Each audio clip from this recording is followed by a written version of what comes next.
جی، عقائد کی درستگی یہ تیسرا وصف ہے جس پر انشاءاللہ نبی اکرم صلی اللہ علیہ وسلم کے ارشادات آپ کے سامنے رکھوں گا۔ ایک بات ضمنی طور سے یہ کہ جو ساتھی اس وقت بیٹھے ہوئے پروگرام ماشاءاللہ سن رہے ہیں، تو اس کے فوراً بعد چائے کا وقفہ اور اس کے بعد پھر مذاکرہ ہے انہی 5 اوصاف پر جو آپ کے سامنے ہو رہے ہیں۔ تو مذاکرے میں یہی باتیں آپ سے دوبارہ پوچھی جائیں گی، تو اچھا ہے کہ ہم تھوڑا تھوڑا ذہن نشیں کریں۔ اور ہمارے اساتذہ یہ کرتے تھے جب بھی اس طرح کی چیزیں ہوتی تھیں جن میں کچھ نمبرز ہوں، یہ 10 چیزیں ہیں، 5 چیزیں ہیں، تو چھٹی اسے ملتی تھی جو بعد میں سنا دیتا تھا۔ تو باہر اوپر یہ بڑے بڑے چارٹس لگے ہوئے ہیں، تو امید ہے کہ آپ اتنا عرصہ بیٹھیں گے تو انہیں دیکھیں گے، تو جو سناتا جائے گا اسے آخر میں چھٹی ملتی جائے گی انشاءاللہ۔ 10 اوصاف جو ہیں۔ عقائد کی درستگی کیوں ضروری ہے؟ ہم جانتے ہیں کہ عقیدے میں بگاڑ ہو تو بے عملی ہوتی ہے، بد عملی ہوتی ہے، آدمی بجائے صحیح کام کرنے کے بدعات کا شکار ہو جاتا ہے اور پھر گناہوں تک اور الحاد اور شرک تک پہنچ جاتا ہے۔ اس لیے بڑی ضرورت ہے کہ عقائد کی ہمیں فکر، اس بات پر مطمئن ہو جانا کہ کلمہ پڑھا ہوا ہے بس اب ضرورت نہیں ہے پڑھنے کی، ہمیں سب آتا ہے، یہ بڑا خطرناک طرز عمل ہے۔ تو ہمیں سیکھنا ہے کہ حقیقی عقائد کیا ہیں اور صحیح عقائد کیا ہیں، اور عقیدے میں ہمیں اپنے آپ کو قریب سے قریب کرنا ہے نبی اکرم صلی اللہ علیہ وسلم سے اور صحابہ کرام سے۔ اس حوالے سے مسلم شریف کی ایک روایت ہے جس میں آپ صلی اللہ علیہ وسلم نے تفصیل بیان کی کہ ایمان کن کن چیزوں پر ہونا چاہیے۔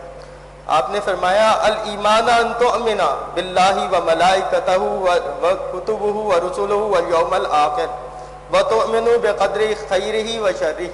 یعنی ایمان یہ ہے کہ تم اللہ تعالیٰ پر ایمان لاؤ اور اس کے فرشتوں پر، اس کی کتابوں پر اور اس کے رسولوں پر اور قیامت کے دن پر اور اچھی اور بری تقدیر پر۔ تو اس میں تو تفصیل آ گئی ہمارے سامنے۔ اس کے لیے ایک کلمہ بھی ہم یاد کراتے ہیں بچپن میں ہی ایمان مفصل کے حوالے سے، اور یہ سارے ایمانیات وہاں پر بھی آ جاتے ہیں۔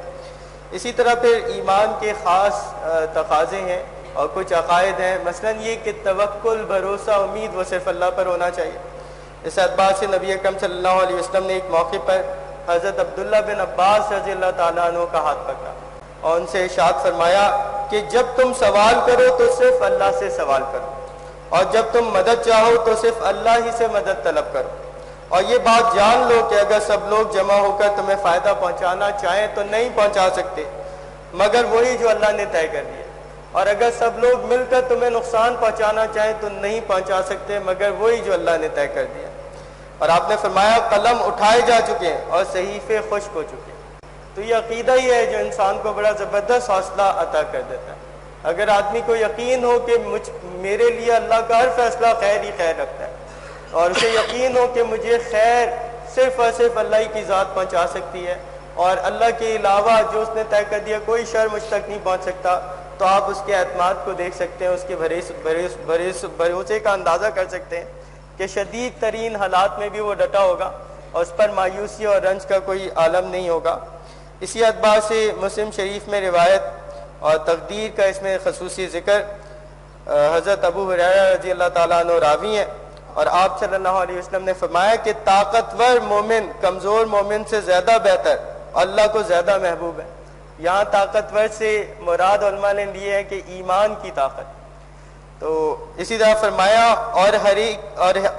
ہر ایک میں بہتری ہے،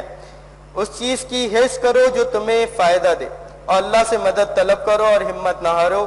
اور اگر تمہیں کچھ نقصان پہنچ جائے تو یہ مت کہو اگر میں ایسا کر لیتا تو ایسا ہو جاتا، البتہ یہ کہو کہ اللہ کی تقدیر یہی تھی اور جو اس نے چاہا کیا، کیونکہ اگر کا لفظ شیطان کے کام کا دروازہ کھول دیتا ہے۔ تو یہ عقیدے کا ایک بہت آپ دیکھیں کہ مستقل تعلق ہے ہمارے روز کے رویے سے۔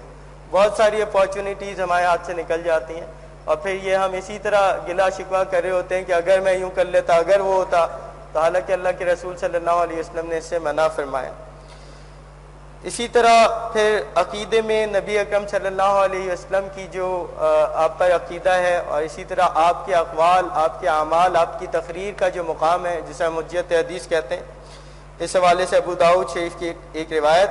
آپ نے فرمایا کہ ایسا نہ ہو کہ میں تم میں سے کسی کو پاؤں کہ وہ اپنی آرام دہ مسند پر بیٹھا ہو اور اس کے پاس کوئی حکم میرے احکامات میں سے آئے جس میں میں نے کسی بات کے کرنے کا حکم دیا یا کسی بات سے منع کیا، اور وہ کہے کہ میں نہیں جانتا، یعنی وہ رد کر دے اس بات کو اور کہے کہ میں نہیں جانتا یہ حدیث کیا ہے معاذ اللہ، اور وہ کہے کہ ہم تو اسی بات کو مانیں گے جسے قرآن میں پائیں گے، آپ صلی اللہ علیہ وسلم نے فرمایا حالانکہ مجھے قرآن کے ساتھ ایک اور چیز بھی دی گئی ہے، یعنی جس طرح قرآن جو ہے وہ حجت ہے، اسی طرح احادیث بھی حجت ہے. تو ہمیں اپنے عقیدے کو اس حوالے سے بھی بہتر کرنا ہے. خدا نخواستہ ایسا نہ ہو کہ ہم بھی تخفیف حدیث کا شکار ہو جائیں، جیسے کہ آج کل کے عقلی دور میں ہمیں لوگ نظر آتے ہیں کہ اپنی عقل پر حدیثوں کو پرکھا اور بڑے آرام سے رد کر دیتے ہیں. تو حدیث جو ہے وہ حجت رکھتی ہے، اس کی اپنی اہمیت ہے. اسی طرح جیسے بات آئی تھی کہ صحابہ کرام کے بارے میں ہمارا عقیدہ کیا ہو،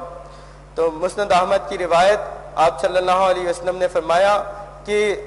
جو کوئی ان صحابہ سے محبت کرے گا وہ میری محبت کی وجہ سے ان سے محبت کرے گا، اور جو کوئی ان سے بغض رکھے گا وہ میرے بغض کی وجہ سے صحابہ سے بغض رکھے گا. اور آپ نے فرمایا کہ جس نے ان صحابہ کو تکلیف دی اس نے مجھے تکلیف دی، اور جس نے مجھے تکلیف دی اس نے اللہ کو تکلیف دی، اور جس نے اللہ کو تکلیف دی تو اندیشہ ہے کہ اللہ تعالیٰ اس کا معاوضہ فرمائے گا. تو بڑا خیال کرنا چاہیے صحابہ کے بارے میں کسی بھی طرح کی جو ہے وہ اس رویے کا کہ جس میں بے ادبی ہوتی ہو یا ان کی حیثیت میں کسی بھی طرح کی کمی ہوتی ہے. تو ہمیں یہ بھی کیسے طرز عمل ڈیولپ ہوگا جب ہم عقائد کو پڑھیں گے، اور اس کی طرف جو ہے ہمیں ایک تشویش ہوگی کہ ہم نے اپنے عقائد کو درست کرنا ہے. دیکھیں ورنہ تو سارے مسلمانوں کا یہ حال ہے کہ ہم سمجھتے ہیں کہ ہم سے زیادہ جو ہے وہ علم رکھنے والا کوئی نہیں ہے یا ہم سے زیادہ صحیح عقیدہ کوئی نہیں ہے. لیکن یہ کیسے پتہ چلے گا کہ واقعی ہمارے عقائد صحیح ہیں؟ جب ہم ان کا مطالعہ کریں گے، قرآن اور سنت کے حوالے سے دیکھیں گے، یا اسی ہماری آسانی کے لیے تعارف تنظیم اسلامی والی کتاب میں ان تمام عقائد کو ایک ساتھ لکھ دیا گیا ہے تاکہ ہم مطالعہ کر کے اپنے عقائد کی جانچ پڑتال کریں کہ ہمارے ذہنوں میں کیا عقیدہ ہے. اسی طرح جامع ترمذی کی روایت حضرت عدی بن حاتم رضی اللہ تعالیٰ عنہ کہتے ہیں نبی اکرم صلی اللہ علیہ وسلم نے سورہ توبہ کی آیت ارشاد فرمائی اور اتخذوا احبارهم ورهبانهم اربابا من دون اللہ. عیسائیوں کا ذکر آ رہا ہے کہ وہ اپنے علماء اور اپنے درویشوں کو انہوں نے خدا بنا لیا اللہ کو چھوڑ کر. تو اس پر آپ نے فرمایا کہ ان لوگوں نے اپنے علماء اور درویشوں کی عبادت نہیں کی، بلکہ ان کا طرز عمل کیا تھا کہ ان کے علماء اور درویش کسی چیز کو حلال قرار دیتے تھے تو وہ بھی اسے حلال مان لیتے تھے، اور کسی چیز کو حرام قرار دیتے تھے تو وہ بھی اسے حرام مان لیتے تھے. تو اس سے بھی پتہ چلا کہ ہمارا عقیدہ کیا ہونا چاہیے. حلال و حرام قرار دینے کا حق کسے؟ وہ اللہ تعالیٰ کو ہے، اور اسی نسبت سے جو ہے وہ نبی اکرم صلی اللہ علیہ وسلم کو ہے. اور پھر اب یہ قرآن اور حدیث ہی کے ذریعے نئے جو چیزیں آ رہی ہیں ان پر بھی یہ جب حلال اور حرام کا حکم لگتا ہے تو اسی اعتبار سے لگتا ہے. تو بہرحال یہ ساری چیزوں کا تعلق عقیدے سے. تو ہمیں اللہ تعالیٰ یہ فکر پیدا فرمائے کہ ہم اپنے عقیدوں کے بارے میں غور کریں اور ان کی درستگی کے لیے کوشش کریں. جزاکم اللہ خیر.